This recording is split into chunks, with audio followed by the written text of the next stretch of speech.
যুবক তুমি ধোঁকা খাচ্ছ, তুমি ধোঁকা খাচ্ছ। যে দিনদার নয় তুমি তাকে দিনদার মনে করতেছো, এটা নিজেকে ধোঁকা দেওয়া। শয়তান তোমাকে ধোঁকা দিচ্ছে, শয়তান তোমাকে ওয়াসওয়াসা দিচ্ছে। কেন স্ত্রী দিনদার হওয়া লাগবে?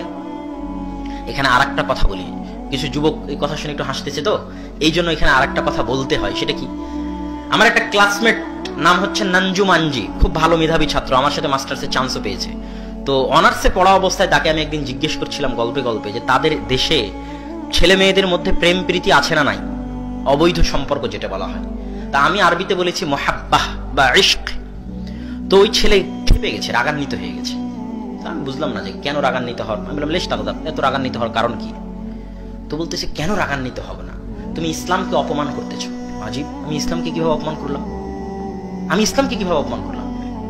বলছে, যে ছেলে মেয়ে প্রেম করে তাদের এটাকে প্রেম নাম দেওয়া এবং ভালোবাসা নাম দেওয়া ইসলামকে অপমান করা।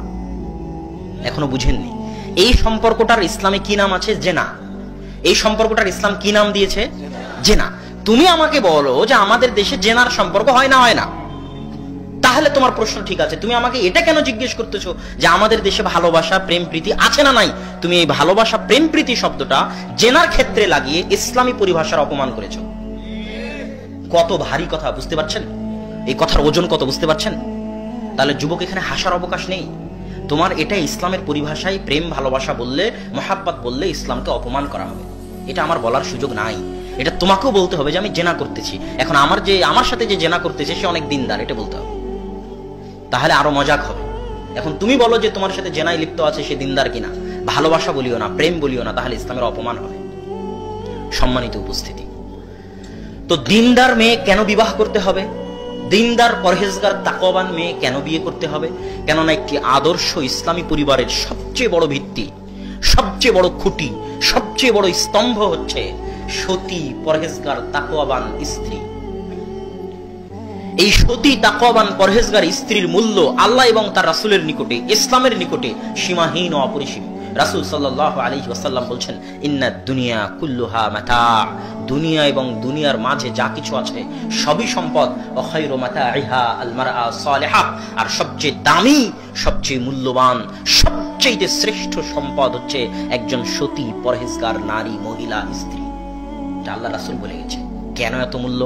ওই যে দেখেন, সারা আলাইহা সালাতু ওয়াস সালাম, যিনি ইব্রাহিম আলাইহিস সালাতু ওয়াস সালামের প্রথম স্ত্রী, ইব্রাহিম আলাইহিস সালাতু ওয়াস সালাম যখন তাকে নিয়ে জালেম বাদশার শহর অতিক্রম করতেছেন, তখন জালেম বাদশা তার সৌন্দর্যে মুগ্ধ হয়ে তাকে ভোগ করার জন্য নিজ দরবারে নিয়ে এসেছে। তখন সারা সালাতে দাঁড়িয়ে গেলেন দোয়া করার জন্য। দোয়া করার জন্য কি করতে হয়?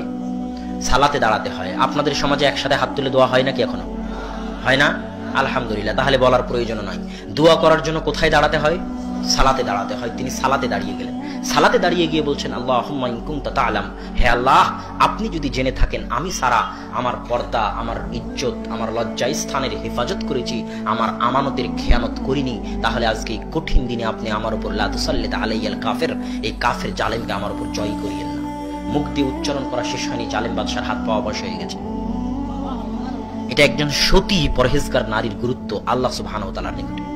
জিবরাইল বলতেছে, আল্লাহর রাসূল সাল্লাল্লাহু আলাইহি ওয়াসাল্লাম, আল্লাহ সালাম পাঠিয়েছেন খাদিজা রাদিয়াল্লাহু তাআলা আনহাকে। জিবরাইল বলছে না যে আমি সালাম দিচ্ছি, জিবরাইল বলছে আল্লাহ সালাম পাঠিয়েছেন, আল্লাহ সালাম দিয়েছেন। তাকে? খাদিজা রাদিয়াল্লাহু তাআলা আনহাকে। কেননা খাদিজা রাদিয়াল্লাহু তাআলা আনহা আল্লাহর রাসূলের দাওয়াতি জীবনের, আল্লাহর রাসূলের আদর্শ পরিবারের সবচেয়ে বড় সদস্য, সবচেয়ে গুরুত্বপূর্ণ ভূমিকা যিনি পালন করেছেন তিনি হচ্ছেন খাদিজার মতো একজন পরহেজগার, তাকওয়াবান, সতী, আল্লাহ ভীরু, বুদ্ধিমতী নারী রাদিয়াল্লাহু তাআলা আনহা। যেই বছর খাদিজা রাদিয়াল্লাহু তাআলা আনহা মারা যান সেই বছরকে বলা হয় আমুল হুজন, দুঃখের বছর, কষ্টের বছর আল্লাহর রাসূলের জন্য। আল্লাহ রাসূলের জন্য দুঃখ এবং কষ্টের বছর। একই বছরে চাচাও মারা গেছে আবু তালেব, একই বছরে স্ত্রীও মারা গেছে খাদিজা রাদিয়াল্লাহু তাআলা আনহা। সম্মানিত উপস্থিতি, এটা হচ্ছে একজন সতী পরহেজগার নারীর গুরুত্ব। কেননা সেই আপনার পরিবারকে পরিচালনা করবে। এই জন্য সৎ পরহেজগার নারীকে বিবাহ করতে না পারলে পরিবার আদর্শবান করা সম্ভব হবে না। অতএব যুবক যারা বিবাহ করবে তারা অবশ্যই সজাগ থাকিও।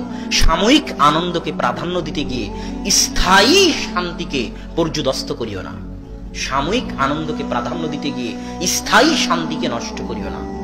কেননা তুমি প্রেমের মাধ্যমে যে সম্পর্ক করেছো, ওই সাময়িক আনন্দকে পাওয়ার জন্য তুমি যে বিবাহ বন্ধনে আবদ্ধ হবে, এর মধ্যে আল্লাহর বরকত এবং রহমত থাকবে না। তওবা করে ফিরে আসো এবং একজন পরহেজগার তাকওয়াবান নারী দেখে বিবাহ করো, মৃত্যু পর্যন্ত শান্তিতে বসবাস করবে ইনশাআল্লাহ।